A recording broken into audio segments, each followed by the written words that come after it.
Ces dernières années, l'industrie du divertissement et même l'art en général en Occident ont été en déclin. Les ventes de livres baissent encore et toujours.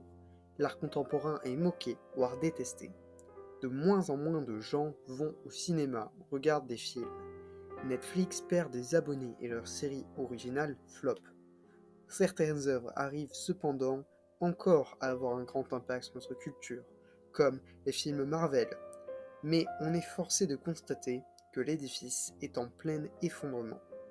Il suffit de regarder les chiffres d'audience de la dernière cérémonie des Oscars pour s'en rendre compte. Ce qui était un temps considéré comme un événement quasi sacré qui rassemblait le monde entier n'est maintenant plus qu'un rassemblement de célébrités has-been se lançant des claques. Mais, face à une telle chute, une question se pose. Qu'est-ce qui a changé?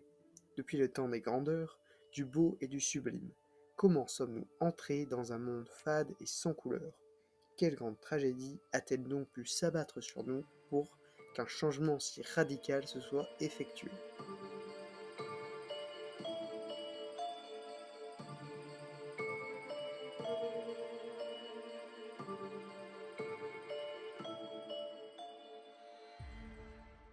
Pour pouvoir répondre à cette question, il faut tout d'abord revenir en arrière. En 1882, Nietzsche prononce ces mots. Dieu est mort, Dieu reste mort, et c'est nous qui l'avons tué. Comment nous consoler, nous, les meurtriers des meurtriers? Ce que le monde a possédé jusqu'à présent, de plus sacré et de plus puissant, a perdu son sang sous notre couteau. Qui nous lavera de ce sang? C'est avec ces mots qu'il annonce la mort de la religion chrétienne. Il prédit à l'époque que les hommes privés de religion oscilleront entre nihilisme, c'est-à-dire le manque de croyance, et idéologie, c'est-à-dire la croyance pathologique. Il anticipa même que le communisme serait une de ces idéologies meurtrières. Ainsi, notre Dieu est mort en 1882 et avec la religion fondatrice de notre culture.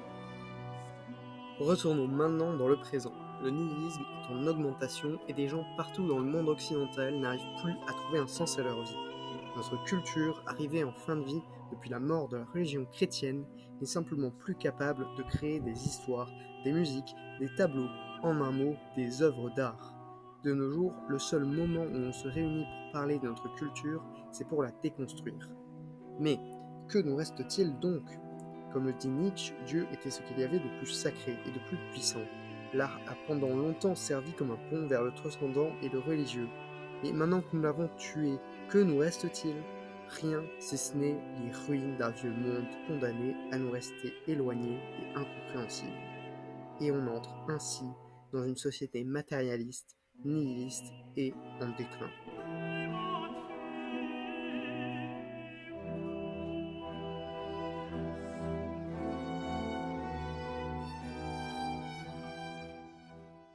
Il reste cependant un paradoxe à élucider.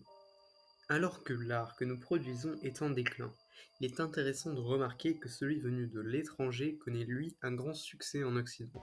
La série la plus populaire de Netflix est Squid Game, série sud-coréenne. Parasite est l'un des films les plus populaires de 2019. Jujutsu Kaisen 0 et Demon Slayer battent des records au box-office. Le médium le plus apprécié par les jeunes est celui des animés. L'industrie des jeux vidéo est elle aussi dominée par le Japon. Et on pourrait encore donner plein d'autres exemples. Face à un tel paradoxe, on doit absolument se poser une question. Qu'est-ce qu'on fait mal que les autres pays et cultures réussissent aujourd'hui? Dans cette vidéo, on va se concentrer sur le Japon et les animés étant devenus extrêmement populaires en Occident et en France en particulier. On peut tout de même observer que l'Asie en général arrive à exporter son art et son divertissement en Occident de façon assez spectaculaire, comme nous le montre l'exemple de la Corée du Sud. Ainsi, le nihilisme empêcherait la création d'art. Le Japon devrait donc être un pays très religieux. Cependant, à première vue, tout semble indiquer le contraire. Après tout, le Japon serait sur 148 pays le 141e le moins religieux, en dessous de la France. En effet, une grande partie de la population japonaise dit ne pas croire en Dieu. Le manque de religion ne serait donc pas finalement la cause du déclin artistique en Occident. Eh bien si, parce que même si les Japonais ne se considèrent pas comme religieux, ils sont malgré cela très imprégnés dans la religion et suivent de nombreuses traditions religieuses. Pour donner un exemple, 70% de la population japonaise est shintoïste, et pourtant près de 70% de la population japonaise est aussi bouddhiste. Ils pratiquent plusieurs religions à la fois. En fait, les Japonais ne sont pas religieux dans le même sens qu'on comprend dans l'Ouest. C'est un peu comme s'ils suivaient une religion sans vraiment se demander s'ils y croyaient. Ainsi, la population est en vérité majoritairement religieuse dans le sens où ils prennent part à des rites religieux. Ils se rendent par exemple souvent dans des temples pour célébrer telle ou telle fête religieuse. On décompte d'ailleurs un nombre de 80 158 sanctuaires chiites et 77 256 temples bouddhistes. Il existe en comparaison seulement 51 000 supérettes. Les Japonais fréquentent donc plus les temples que les supérettes. C'est le total opposé de l'idéologie matérialiste et nihiliste de l'Occident. De plus, le bouddhisme se présente comme un remède au nihilisme et recommande un retour à la nature. Il n'est donc pas étonnant que les Occidentaux soient fascinés par cette culture et que les animés marchent si bien. Mais maintenant qu'on a fait ces constats, une question s'impose. Pouvons-nous sauver notre culture ?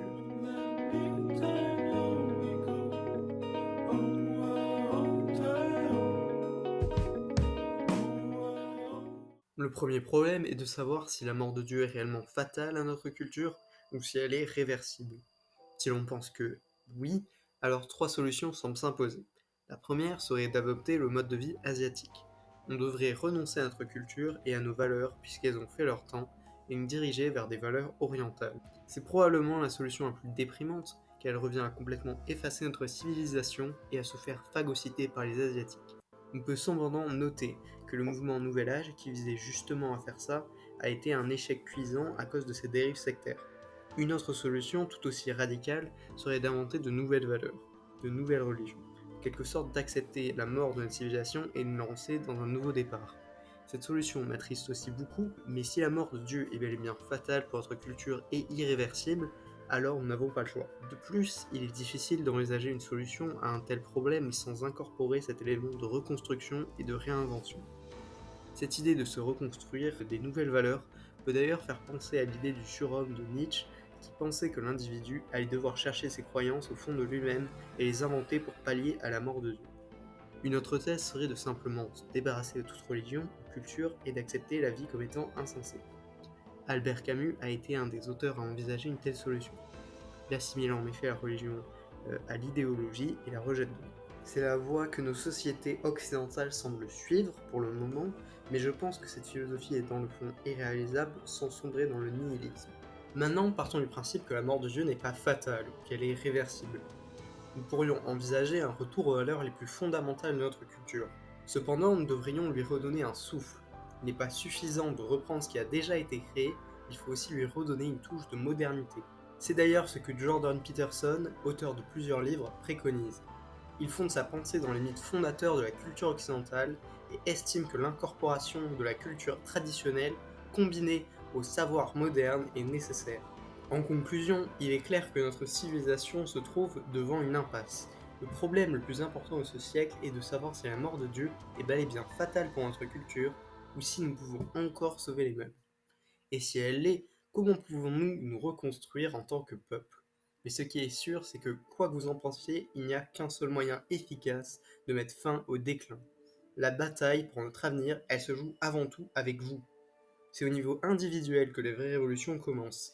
Dites la vérité, adoptez des responsabilités individuelles et faites en sorte de rendre le monde un peu meilleur chaque jour.